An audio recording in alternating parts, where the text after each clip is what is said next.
The mist does not just hide the sea. It hides the end of the world. Imagine, for a moment, that you are not sitting where you are now.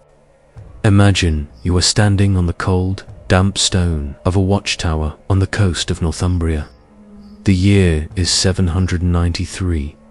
The wind is biting at your face. Carrying the salt of the North Sea, you are a soldier, perhaps, or a monk. You are used to the quiet. You are used to the routine of prayer, of harvest, of the slow, turning wheel of the seasons. But today, the silence is different. The birds have stopped singing. The waves seem to crash with a frantic, uneven rhythm against the cliffs. And then you see them. At first, they are just shadows in the fog. Silhouettes of dragon heads carved from dark, wet oak, cutting through the grey water. The technology of the invaders. But it is not the ships that make your blood run cold. It is the sound coming from the decks. It is not a war cry. A war cry is human. A war cry is a shout for courage, a shout to rally your brothers, a shout to mask your own fear of death. This is something else. This is a howl. A low, guttural, vibrating sound that seems to come from the throat of an animal, not a man. It echoes across the water, freezing the marrow in your bones. It is a sound that bypasses the logic of the brain and speaks directly to the prey instinct buried deep in your DNA. As the keels grind against the sand of the beach, they leap out. And this is the moment your mind refuses to accept what it is seeing. Any sane man goes into battle with armor. You wear leather, you wear chainmail, you wear a helmet to protect your skull. You carry a wooden shield to block the blows of the enemy. It is common sense. It is survival. But these men, they are naked to the waist. Their skin is exposed to the freezing winter air, yet they do not shiver. Their chests are heaving, covered in sweat despite the biting cold. They carry no shields for defense. They carry weapons only for destruction. Great axes, heavy swords, spears that look too large for a normal man to throw, and their eyes. If you were close enough to look into their eyes, God forbid you were ever that close, you would not see a pupil. You would see a void, a dilated, black abyss that has swallowed the iris completely. They are foaming at the mouth, white froth dripping onto their tangled beards like rabid dogs. They are shivering, not from the temperature, but from an internal energy so violent it threatens to tear their muscles apart from the inside. You watch as one of them approaches your shield wall. He does not slow down. He does not flinch when an arrow strikes his shoulder. He laughs, a hollow, terrifying laugh. He grabs the shaft of the arrow, snaps it with one hand, and keeps running. He crashes into your line with the force of a battering ram. He is cut, he is stabbed, he is bleeding from a dozen wounds, but he does not fall. He fights with the strength of 3 men. He lifts his shield, not to block, but to bite. You hear the sickening crunch of teeth against iron-rimmed wood. He is gnawing on his own gear in a frenzy of uncontrollable rage.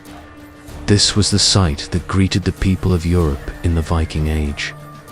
To the English, the Franks, and the Slavs, these were not soldiers. Soldiers can be reasoned with. Soldiers can be surrendered to. These were demons. They called them the Berserkers, the men who wore the skin of the beast and became the beast. For 1,000 years, we have told stories of their magic.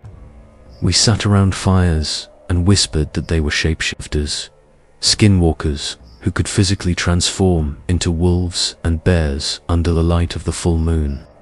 We said they were the chosen sons of Odin, touched by the All-Father's spear, granted divine protection against fire and iron. We believed their rage was a spiritual gift, a holy madness that allowed them to transcend the limits of the human body. But the myths, as comforting as they are, often hide a much darker reality, because magic does not exist. Biology does. Today, we are not looking at the legends. We are peeling back the skin of history to look at the blood, the neurology, and the botany beneath. We are going to dig into the graves of fun. We are going to analyze the chemical residue in ancient pouches. We are going to recreate the cocktail that fueled the Viking war machine. The madness of the Berserker was not a gift from the gods. It was engineered. It was a biological hack, a calculated, chemical descent into insanity designed to turn a human being into a living weapon. But to understand the poison, we must first understand the mind it destroyed. Welcome to the Viking Saga. This is Chapter 1, and the nightmare is just beginning. Asterisk: to understand why a man would choose to become a beast, we must first look at the fuel that burned inside him. For centuries, when we imagined the Berserker ritual, we pictured a specific image. The mushroom, you know the one. The Amanita Muscaria, the fly. It is the most iconic toadstool in the world, the bright red cap speckled with white warts. Growing deep in the birch forests of Scandinavia, it looks like something out of a fairy tale, beautiful and inviting. But inside its flesh lies a potent psychoactive compound called musammal. The theory goes like this. The Vikings would harvest these mushrooms, dry them to convert the toxins into something edible, and consume them before battle. And physiologically, there is an argument to be made here. One of the most documented side effects of musammal is a condition called macropsia. Macropsia is a distortion of visual perception. Objects and the self appear much larger or smaller than they actually are. Imagine the psychological advantage on a battlefield. You are standing in the shield wall, cold, hungry, and terrified. You eat the dried cap of the Amanita. 30 minutes later, the chemistry of your brain shifts. You no longer feel like a mortal man of 5 feet and 10 inches. In your mind's eye, you are a giant. You tower over the enemy. The English soldiers look like insects, ripe for the crushing. Your confidence skyrockets because your reality has been fundamentally altered. We know that Siberian shamans use this mushroom for thousands of years to induce spiritual trances. They reported sensations of flying, of leaving the body, of possessing superhuman strength. It sounds perfect, doesn't it? It fits the legend of the Berserkergang, the great rage, almost too well. But there is a flaw in the mushroom theory. A fatal biological flaw that many historians ignored for too long. The Amanita Muscaria is not a stimulant. It is a sedative. While it creates vivid hallucinations, it also attacks the motor control centers of the brain. It causes dizziness. It causes extreme nausea and vomiting. And eventually, it induces a deep, coma-like sleep. Ask yourself, if you were a Viking Jarl planning a raid, would you feed your elite shock troops a substance that makes them throw up and want to take a nap? A warrior stumbling around the battlefield, unable to lift his shield because his muscles are relaxed, is not a weapon. He is a liability. He is a corpse waiting to happen. So, if the famous red mushroom is a myth, or at best a minor ingredient, what was the true catalyst? What substance could turn a man into a hyper-aggressive, pan-immune killing machine? The answer lies buried in the dirt of Denmark. In recent years, archaeologists excavating the Viking ring fortress of Firecat found a grave. It belonged to a woman believed to be a Völva Seeress, a keeper of magic. Buried with her were the tools of her trade: a wand, mysterious charms, and a small leather pouch. Inside that pouch were seeds, not mushroom spores, but seeds of a plant known as Hyoscyamus niger. We know it better as henbane. This is not a recreational drug. This is a poison. A member of the Nightshade family, cousin to belladonna and to henbane is a nightmare weed. It contains powerful alkaloids, hyoscyamine, and most importantly, scopolamine. Unlike the mushroom, which sedates, henbane in high doses causes a state known medically as excited delirium. Let's break down what that actually means for a human body in combat. First, scopolamine impacts the hypothalamus, the part of the brain that regulates body temperature. It inhibits sweating. Under the influence of henbane, the body cannot cool itself down. The internal temperature rises rapidly. The skin flushes bright red. The blood feels like it is boiling in the veins. Think about the sagas. They described the berserkers as berserks, men without shirts. Why would a warrior strip off his armor in the freezing cold? Because he was tough? No. Because he was burning alive from the inside out. The chainmail felt like an oven. The leather felt like a cage.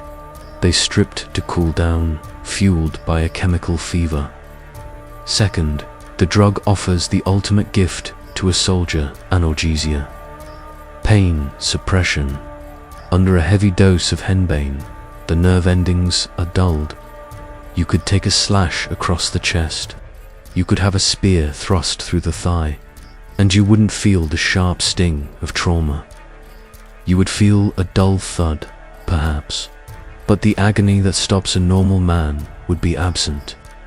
You become a tank that keeps moving until the machinery is literally destroyed. And then there is the face of the berserker. The sagas tell us they bit their shields. They ground their teeth until they broke. This wasn't just for show. This wasn't just theater to scare the Christians. This was a side effect. The alkaloids in henbane cause extreme dryness of the mouth, cotton mouth, and involuntary muscle tension in the jaw. They were biting their shields because they physically couldn't stop their jaws from clenching. They were grinding their teeth to dust because the drugs were firing every nerve ending in their face. But perhaps the most useful side effect of henbane for a warlord was the amnesia. Scopolamine is K*. Chemistry on its own is just powder in a bowl. It is inert. It is silent. To turn a biological toxin into a weapon of war, you need a delivery system. And to turn a man into a monster, you need a ritual. The Vikings were not merely savages swinging axes at the horizon. They were sophisticated, practical, and deeply superstitious. They understood something that modern pharmacology is only just rediscovering: the power of set and setting. The drug provides the fuel, but the environment steers the fire. And the conductor of this dark symphony was the Völva. The Völva was not a warrior. She was a Seeress, a witch. A woman who stood with one foot in the world of men and the other in the world of spirits. In the graves at Firecat, where the henbane seeds were found. They were not in the pockets of a king. They were in the pouch of a sorceress, buried alongside an iron staff, the symbol of her authority to beat the earth and summon the dead. Imagine the scene. It is the night before the raid. The air is thick with the smell of salt and smoke. The main camp is loud, thousands of men drinking, boasting, sharpening their iron. But on the periphery, in the shadow of the forest or the cliffs, there is a separate tent. It is silent. It is dark inside. The elite gather. These are not the young farm boys on their first voyage. These are the veterans, the scarred, the men who have dedicated their lives to the cult of the beast. They sit in a circle, shoulder to shoulder, stripping away the hierarchy of the outside world. In here, there are no jarls or thralls. There are only vessels waiting to be filled. The Völva prepares the sacrament. She does not simply throw raw seeds to them. Digestion is too slow, too unpredictable for the chaos of combat. She is an alchemist of the old world. She takes the dried seeds of Hyoscyamus niger and crushes them in a mortar until they are a fine, grey dust. She needs a solvent, something to extract the alkaloids. The scopolamine and hyoscyamine drive them straight into the bloodstream. She chooses the drink of the gods, alcohol. A cauldron of dark, fermented ale, or perhaps a thick, honey-sweetened mead, sits over the fire. She stirs the powder into the brew. The heat activates the mixture. The poison dissolves. She fills a horn. The rim is bound in silver, old and dented from 100 previous rituals. She hands it to the first man. This is the moment of no return. The warrior looks into the black liquid. He knows the taste will be vile, bitter, earthy, stinging the tongue. He knows the sickness that will come later, but he does not hesitate. He drinks deep, swallowing the toxicity, and passes the horn to his brother. The horn circles the room. One by one, they partake in the communion of madness. And then, the silence returns. They wait. This waiting period is the psychological crucible. It is where the human mind begins to crack before the drug even hits. The Völva begins a low chant, Galder. It is a rhythmic, guttural, throat singing, vibrating against the tent walls. A drum begins to beat, slow and heavy. Thump ... thump. It mimics the heartbeat of a hibernating bear, or perhaps the footsteps of a giant dot. 10 minutes pass. The first biological marker appears. Dysphagia, cottonmouth. The scopolamine begins to shut down the salivary glands. The warriors try to swallow, but their throats feel like they are lined with sandpaper. They cough. They rasp. The thirst becomes sudden and agonizing, but they are forbidden to drink water. The irritation starts to build. 20 minutes pass. The eyes betray them. The pupils undergo rapid dilation. The iris pulls back until the eye is almost entirely black. The fire in the center of the tent is no longer a flame. It is a blinding distortion of light. Shadows stretch and twist. The face of the man sitting across from you begins to warp. His nose elongates. His hair seems to grow. To the drugged mind, he is looking less like a man and more like a wolf. The dissociation has begun. 30 minutes pass. The excited delirium takes hold. The hypothalamus loses control of the body's thermostat. The internal temperature rockets upwards. 38 degrees, 39 degrees, 40 degrees. This is the moment the armor becomes unbearable. The wool tunics feel like they are made of needles. The chainmail feels like it has been heated in a forge. Panic sets in, a primal, physical panic. They stand up. They claw at their chests. They rip the clothes from their bodies. Buttons fly, fabric tears. They need air. They need cold. They strip naked or down to their breeches, their skin flushed a violent, angry crimson. They are literally boiling in their own blood. The chanting screams louder. The drum beats faster. The Völva invokes the name of the Allfather. Odin, Odin. Odin. The irritation turns into rage. Pure chemical aggression floods the brain. The inhibition centers, the parts of the brain that say don't hit him, don't scream, be civilized are switched off completely. A warrior slams his fist into the ground. Another bites into the wood of a shield lying nearby, his jaw clamping shut with enough force to crack a tooth, but he feels no pain. The nerve endings are deadened. They begin to growl. It is not a theatrical performance. It is a physiological response to the toxins seizing the vocal cords. They sound like animals because, chemically, they have been reduced to their most basal instincts. The Völva senses the critical mass. The mixture has peaked. The transformation is complete. The men who entered the tent are gone. She walks to the flap of the tent and throws it open. The freezing wind of the north hits their burning skin, but it does not hurt. It feels like salvation. It feels like energy.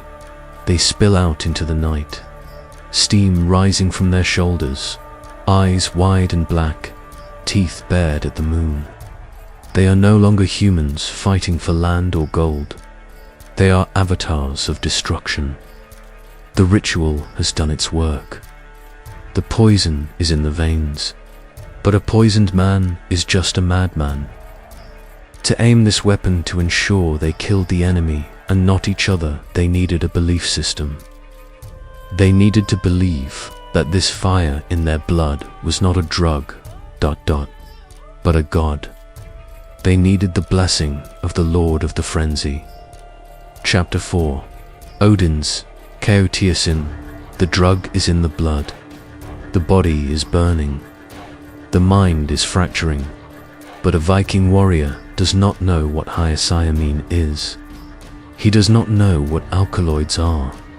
He does not have the language of modern chemistry to explain why his heart is hammering against his ribs like a trapped bird, or why the world has suddenly turned into a landscape of twisting shadows.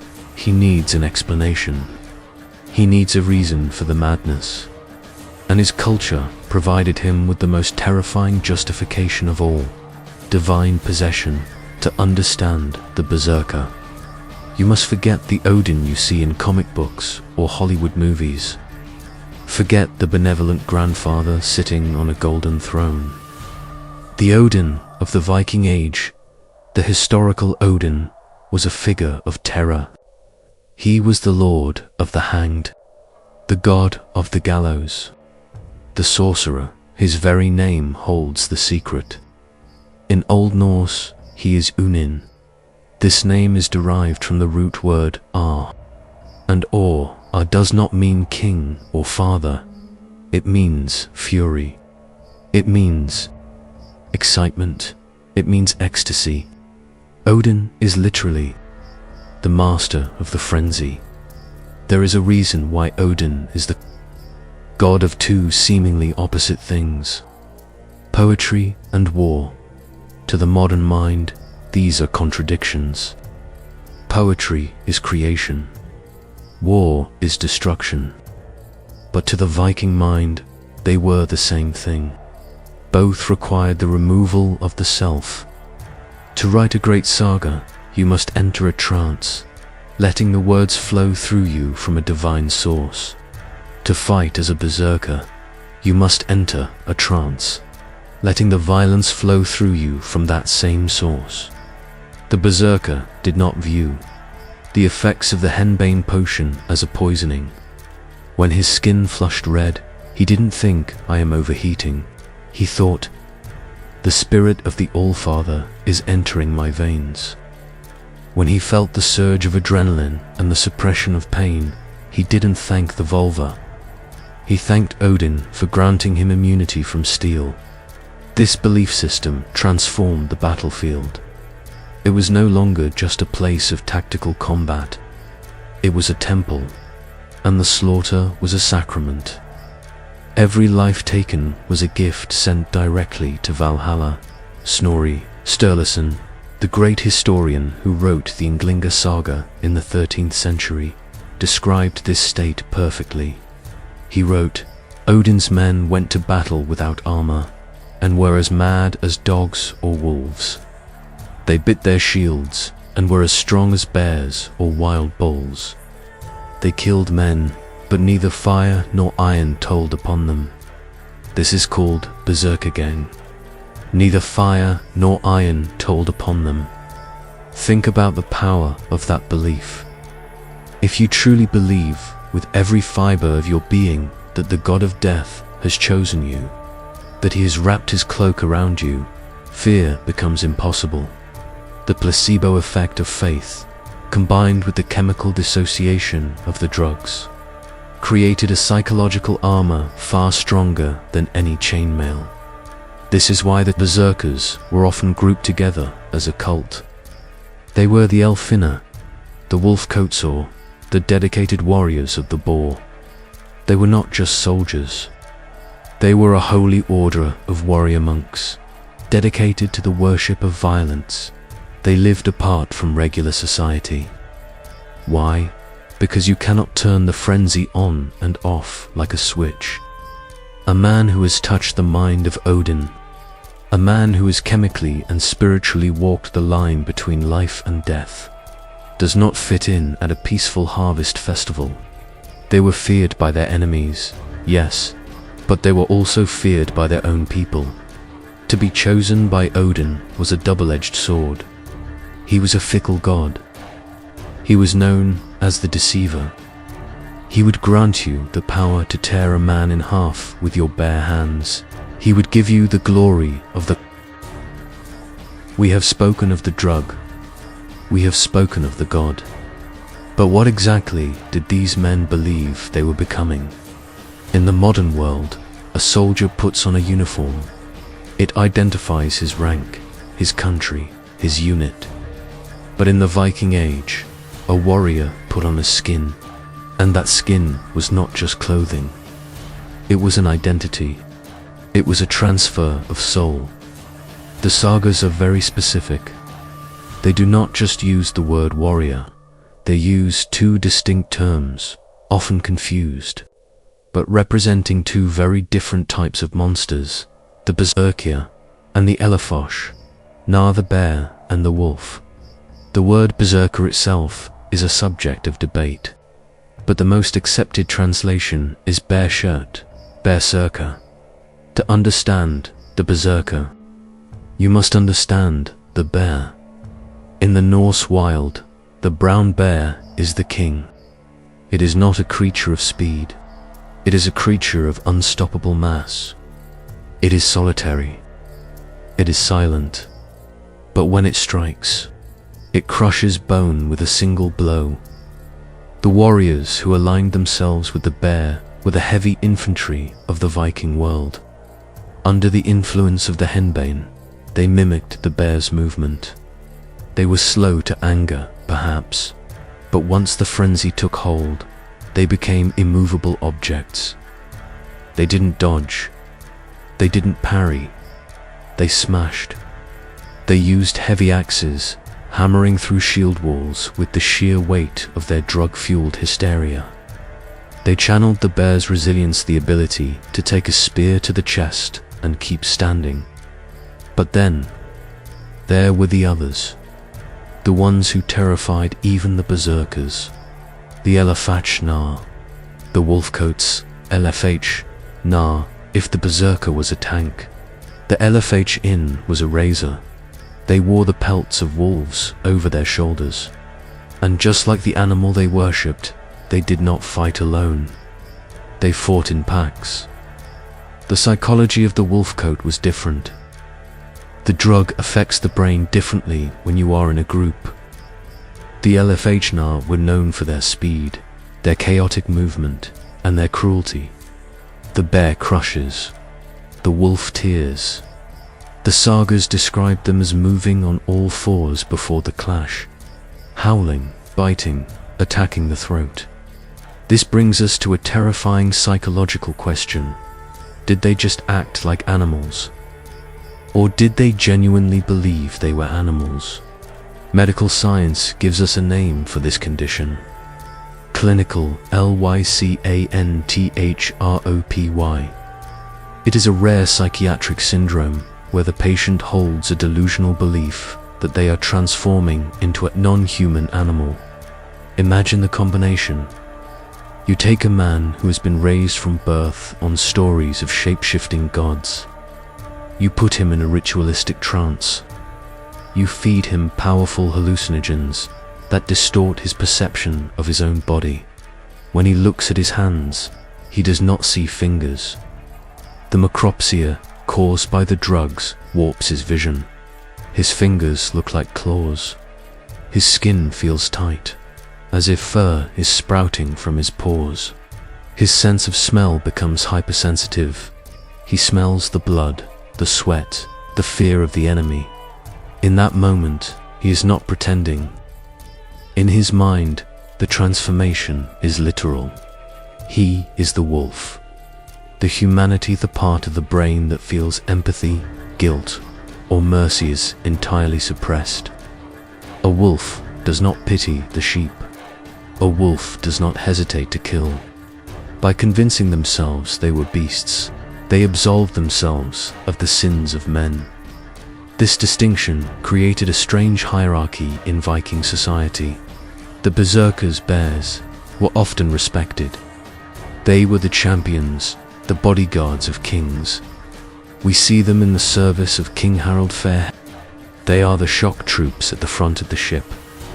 But the LFH wolves, they were often feared and reviled. They were the outcasts. They were the ones you unleashed when you wanted total annihilation. But they were not the ones you invited to the feast afterwards. They were too unpredictable, too wild. There is a story in the Viking Saga that illustrates this fear. It speaks of men who would go ham, change shape. It describes the berserker fit coming upon them, not just in battle, but at home, during hard labor. The face would swell. The voice would change. They would attack their own families. This suggests that the beast within was not always easy to put back in the cage. Once you open the door to the animal mind, once you chemically burn that bridge between man and monster, you might find that you cannot cross back. The drug wears off, but the wolf remains so. How did a king control such a weapon? How do you command a pack of wolves without getting eaten yourself? You don't just point them at the enemy. You use them as a tactical instrument of terror. You put them at the prow of the ship. You make them the first thing the enemy sees. You make them the shield biters. We tend to think of the berserker as a chaotic elemental lone madman swinging an axe in a field. But this is a misconception. The Vikings were not just raiders. They were highly disciplined tacticians. They conquered half of England, laid siege to Paris, and served the emperors of Byzantium. You do not achieve that kind of success with chaos. You achieve it with order. So, here lies the great paradox. How do you integrate a soldier who has chemically lost his mind into an army that relies on discipline? The answer lies in the Svinflking. The boar-snout. Viking warfare was dominated by one structure, the shield wall. Two armies would stand face to face, locking their shields together to create an impenetrable barrier of wood and iron. It was a shoving match, a meat grinder. Spears would jab from the second row, axes would hack at the rims, but breaking a shield wall was incredibly difficult. As long as the line held, the army survived. To win, you didn't just need to kill the enemy. You needed to break their formation. You needed a wedge. You needed a human battering ram.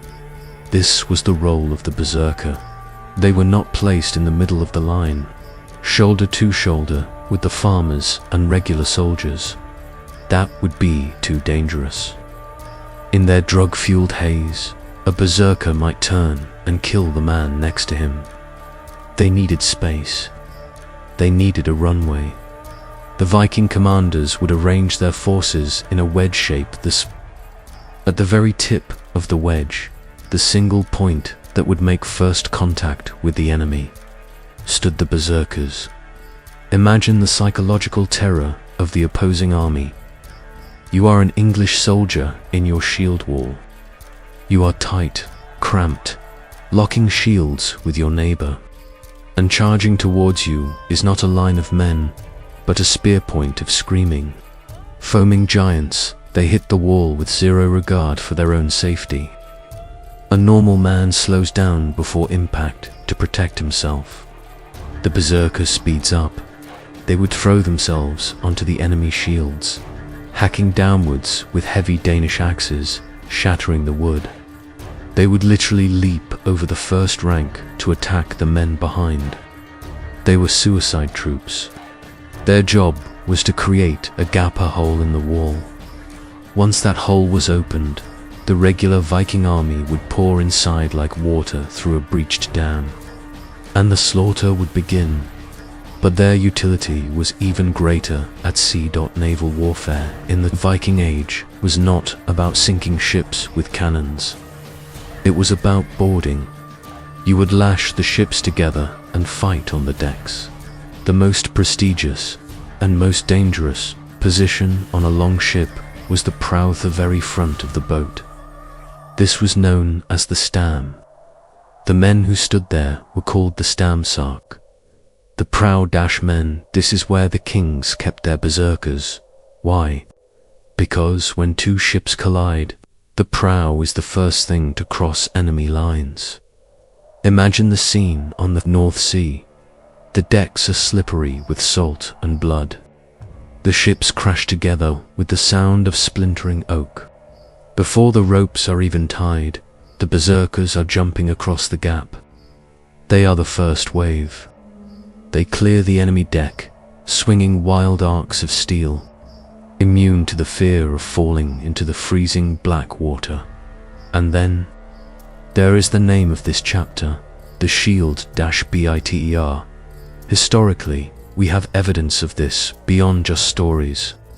The famous Lewis chessman, carved from walrus ivory in the 12th century, depict a berserker warrior. He is not fighting. He is standing there, eyes bulging, biting down hard on the top of his shield, tactically. This served two purposes. First, as we discussed, it was a physiological release for the jaw tension caused by the Henbane. But second, it was the ultimate act of intimidation. In hand-to-hand combat, you watch your opponent's eyes. You look for fear. You look for hesitation. When you look at a man and he is eating his own armor, staring at you with pupils that are swallowed by blackness, you realize one thing: there is no negotiating with this. You cannot threaten a man who is already consuming himself. This fear caused the enemy lines to waver before the blow even landed. And in war, that moment of hesitation is the difference between life and death. However, using such a weapon came with a terrible risk. A sword does not care who it cuts.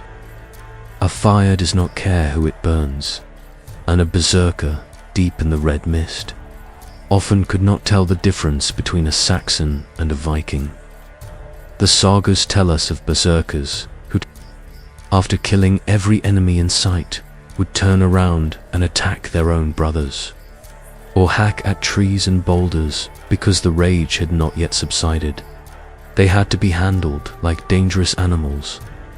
Some historians suggest that after the battle, they had to be physically restrained, held down by heavy nets or men until the drugs wore off and the crash set in. They were the tip of the spear, yes, but they were a spear that cut the hand that held it. To see the true cost of this lifestyle, we do not need to look at nameless armies. We need to look at the individuals, the legends, the men whose names have survived for 1,000 years. We need to talk about Egil. History usually forgets the foot soldiers. We remember the kings Ragnar, Harald, Canute, but the men who stood in the shield wall, the ones who bled into the mud, are usually lost to the silence of time, except for the berserkers. Some of them were so terrifying, so larger than life, that their names were carved into the very bedrock of Norse culture. They were not just soldiers. They were celebrities of violence. And among them, one name stands above all others. A man who embodied the paradox of the Viking soul, the savage beast, and the sensitive poet, Egil Skallagrimsson. Egil was not a normal child. He was born into a bloodline of darkness. His grandfather was named Kveldulf, which translates to evening wolf. It was said that Kveldulf was a shapeshifter, a man who became dangerous and unpredictable when the sun went down. His father was named bald, grim, a towering blacksmith prone to fits of murderous rage so intense he once killed his own son's playmate and nearly killed Egil himself in a wrestling match gone wrong. That the Berserkergang ran in the family. It was hereditary. Egil's story begins with blood. By the age of 7, he was already showing the signs of the sociopathic fury that would define his life. During a ball game on the frozen ice, he was cheated by an older boy. A normal 7-year-old would cry. Egil did not cry. He walked home, picked up a double-edged battle axe, marched back to the ice, and split the older boy's skull down to the teeth. When he returned home, covered in gore, his father was silent. But his mother looked at him, this 7-year-old murderer, and beamed with pride. She famously said, "This boy has the makings of a Viking. We must buy him a ship so he can raid distant shores." And that is exactly what he did. Egil grew up to be a monster of a man. The sagas describe him as incredibly ugly, with a head much larger than a normal human's, broad shoulders, and wolf-grey hair. He was the antithesis of the handsome, blonde Aryan hero. He was a troll, but he was a troll who could fight like a demon. The tales of his berserker rages are graphic. In one famous duel against a warrior named Otley, the short Egil's sword failed him. It would not cut. The frenzy was upon him, the Henbane perhaps coursing through his veins. Or maybe just the natural adrenaline of his lineage. He threw his sword away. He tackled Otley to the ground, and in a display of primal savagery, Egil bit through Otley's throat, tearing out his windpipe with his teeth. He was the shield biter brought to life. He was the animal.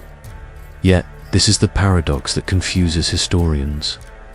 This same man, this beast who ripped throats with his teeth, was also one of the greatest poets of the Viking Age. He composed complex, beautiful skaldic verse. He wrote about grief, about the loss of his sons, about the beauty of the sea. How can these two things coexist? How can a mind capable of such sensitive art be the same mind capable of such mindless violence? Perhaps the answer lies in the nature of the Ada, the inspiration. Remember, Odin is the god of frenzy and poetry. To Egil, the rage of battle and the flow of words were the same thing. They were both altered states of consciousness, but Egil was not the only one. The sagas are filled with these dark champions. We hear of Bodvar Björn, the hero who fought for King Rolf Krokki. It is said that during the final battle, Bodvar sat motionless in the hall in a deep trance, while a massive spirit bear fought on the battlefield in his place, swatting men aside like flies. This is the ultimate manifestation of the Berserker myth, the projection of the soul-animal.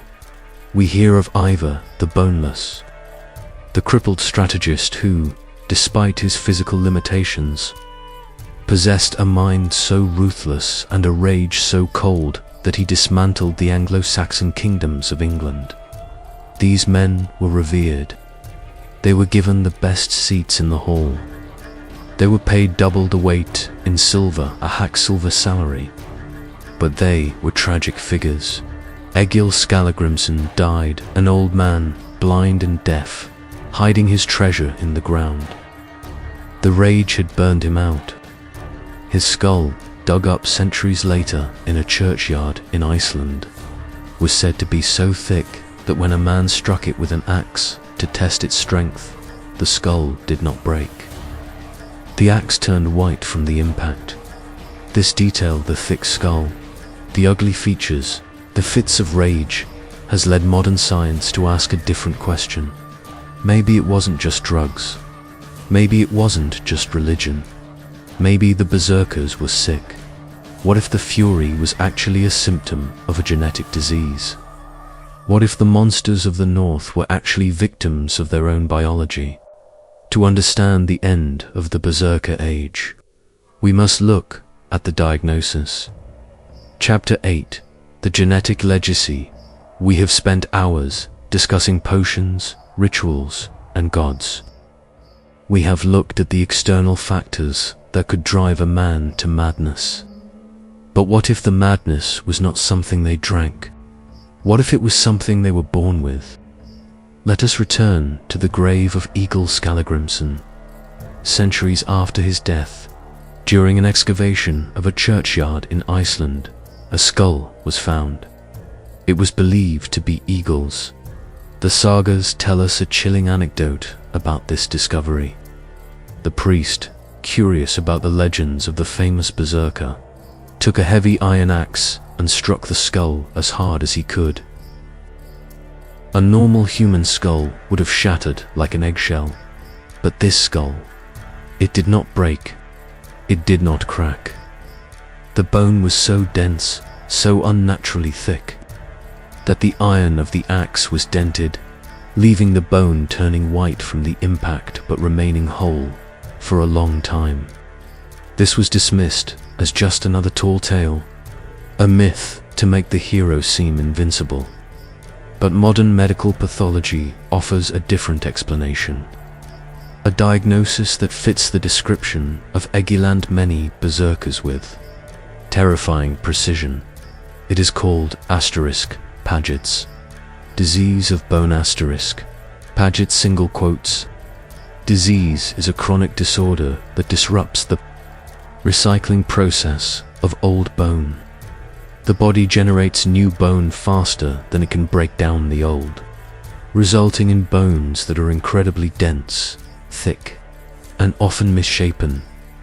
Look at the symptoms. 1.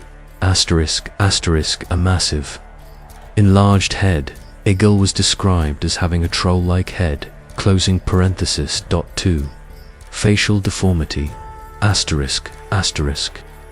The sagas describe Egil's face as twisting and rippling. 3. Hearing loss and blindness.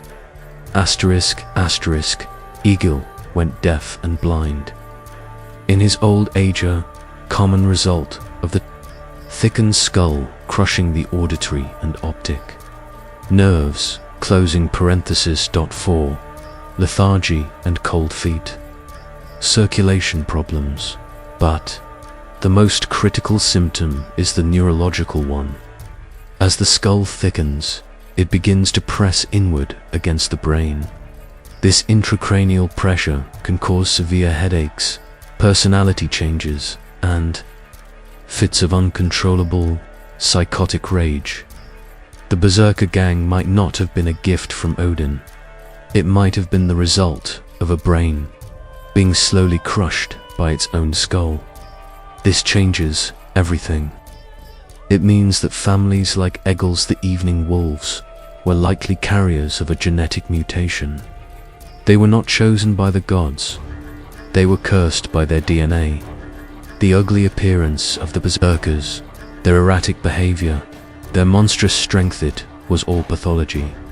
But Paget's disease is rare. It cannot explain an entire army of shock troops. So, what else was happening in the Viking brain?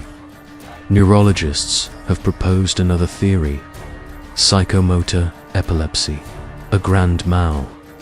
Seizure is not just falling on the floor and shaking. There are complex seizures where the patient remains standing. They can perform repetitive, automatic movements. They can become hyperaggressive if restrained. They scream. They drool. They lose all contact with reality. And crucially, after the seizure ends, they enter the postictal state. This is a period of deep exhaustion, confusion, and sleep that can last for hours or days.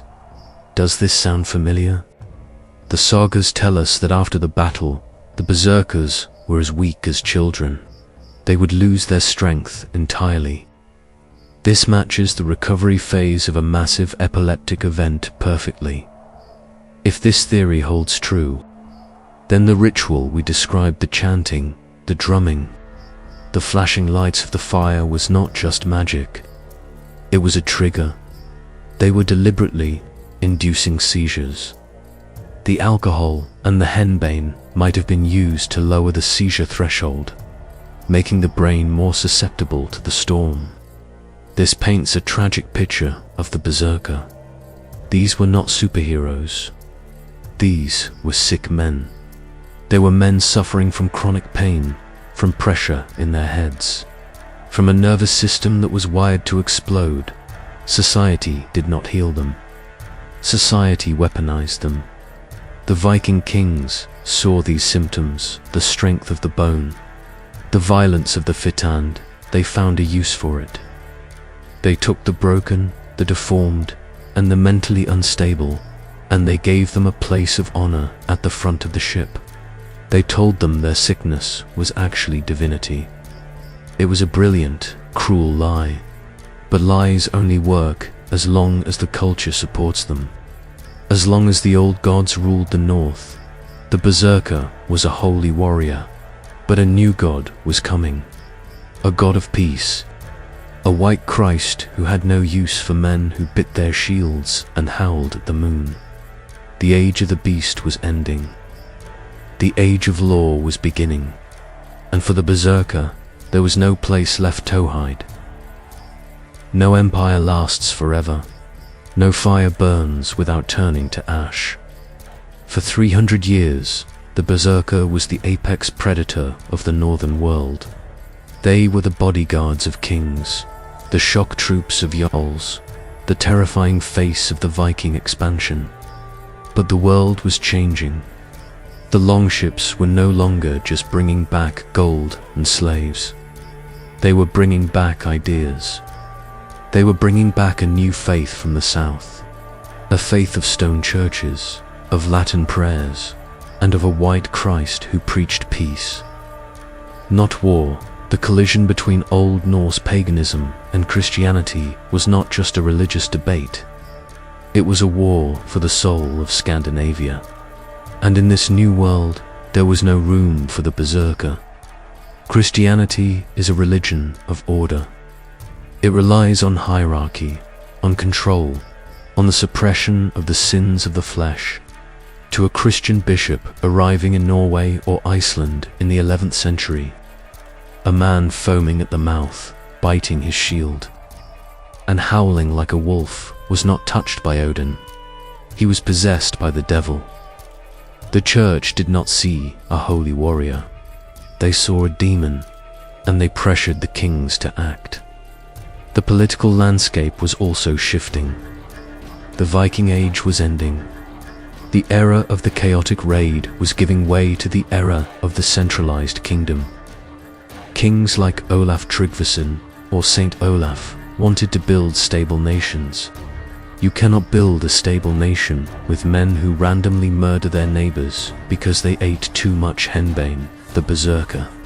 Once a useful weapon, had become a liability. They were too unpredictable, too dangerous to keep in the hall during peacetime, and so the hammer of the law came down. In 1015, Jarl Eirik Hakanason of Norway declared the first ban. He outlawed the holmgang, the ritual duel. This is a crucial detail. For decades, berserkers had abused the system. They would travel from farm to farm, challenging peaceful farmers to a duel for their land or their wives. The farmer, terrified of the beast, would refuse or lose, and the berserker would legally steal everything. They had become bullies, parasites. The new laws put an end to this. In Iceland, the GRGs, the Grey Goose Laws, were written down. In the section on Christian law, created in 1123, the sentence is brutal and specific. If a man goes berserk, he is liable to lesser outlawry. The men who are with him are also liable if they do not bind him. Read that again. If they do not bind him. The law legally required society to tie these men up like rabid dogs. It was no longer a glory. It was a crime. If you were caught performing the ritual, you were banished. You were cast out into the freezing wilderness to die alone. The supply of Henbane was cut off. The Völvas were persecuted as witches. The cults of the wolf and the bear were dismantled. Their members hunted down. The madness was cured by the sword of the state. But the berserker did not vanish quietly. He went out screaming. There is one final image that haunts history. The year is 1066, the Battle of Stamford Bridge, the end of the Viking Age. The English army catches the Vikings by surprise. The Norsemen are retreating across a narrow wooden bridge. They need time to form their line. And so, one man steps forward. One lone Viking. The Anglo-Saxon Chronicle tells us he was a giant. He stood alone on the bridge, blocking the entire English army. He swung a massive Danish axe. He killed 40 men single-handedly. Arrows bounced off him. Spears could not move him. He was in the full grip of the Berserkergang. For 1 hour, he held back the tide of history. He was the last of his kind, roaring at a new world that no longer feared him, but simply wanted him dead. Eventually, an English soldier floated under the bridge in a barrel and thrust a long spear up through the planks. Piercing the berserker from below, he fell. The Vikings lost. The age was over. The drugs faded from memory. The rituals were forgotten. The wolfcoats rotted in the earth. But energy does not disappear. It changes form. The berserker is gone, but the desire to lose oneself, to use chemistry to escape the limits of the human mind, that never went away. The spirit of the berserker is still with us. We just call it by different names. The bridge at Stamford Bridge is gone. The longships have rotted into the mud of the fjords. The temples to Odin are now ruins covered in moss. But ideas do not die as easily as men. The berserker is dead. But the ghost of the berserker still haunts the human psyche. We like to think we are different from them. We sit in our heated homes. We stare at screens. We obey the laws of traffic and tax. We call ourselves civilized. But deep down, the same biology that drove the Viking into a frenzy still lives in our brains. The amygdala has not changed. The capacity for rage has not disappeared. We have just learned to hide it better. And throughout history, whenever men have wanted to wage war, they have tried to resurrect the berserker. They have tried to find the chemical key to unlock the beast, fast. Forward 900 years from the Viking Age. The year is 1940. A new army is sweeping across Europe with a speed and ferocity that terrifies the world. The German Wehrmacht, the Blitzkrieg. But just like the Vikings, these soldiers were not running on patriotism alone. They were running on chemistry. We now know that millions of tablets of pervitina, potent form of methamphetamine, were distributed to German soldiers. It was the Henbane of the 20th century. The effects were identical. suppression of fear, elimination of the need for sleep, a surge of aggressive confidence, and a feeling of invincibility. The tank drivers who drove for 3 days without stopping, they were in a modern Berserkergang. The pilots who flew into storms, they were chemically altered. History repeats itself. The names of the drugs change from toadstools and Henbane to amphetamines and go pills. But the goal remains exactly the same: to switch off the human survival instinct, to create a weapon that does not feel pain. But the legacy of the Berserker is not just found in the pharmacy of war. It is found in our stories. Look at our pop culture. Who are our favorite heroes? We love Superman, yes, but we are obsessed with the Wolverine. We are obsessed with the Incredible Hulk. We are obsessed with Kratos. Why? Why do we love the character who loses control? Why do we cheer when the hero stops thinking and starts smashing? Because we live in a world of extreme restraint. We are told to be quiet, to be polite, to repress our anger, to be good. The Berserker represents the ultimate freedom from those rules. He is the id unleashed. He is the part of us that wants to scream at the world and bite the shield. We fear him, yes, but we also envy him. We envy the clarity of his purpose. In the heat of the frenzy, there is no doubt. There is no anxiety about tomorrow. There is only the now. There is only the action. Athletes call it the zone. Psychologists call it the flow state. The Vikings called it R. It is the same thing. It is the moment when the self dissolves and only the deed remains. So as we close the book on this saga, let us not judge the Berserker too harshly. He was a monster, certainly. He was a killer. Absolutely. But he was also a mirror. He showed us the terrifying potential of the human body when the mind is altered. He showed us the thin, fragile line between a man and a beast. A line that can be erased with a handful of seeds, a prayer to a dark god, and a heart full of rage. The fires of the Viking Age have burned out. The ice has reclaimed the north, but listen closely to the wind. Can you hear it? The howl is still there, waiting. This has been the Viking Saga. Thank you for watching.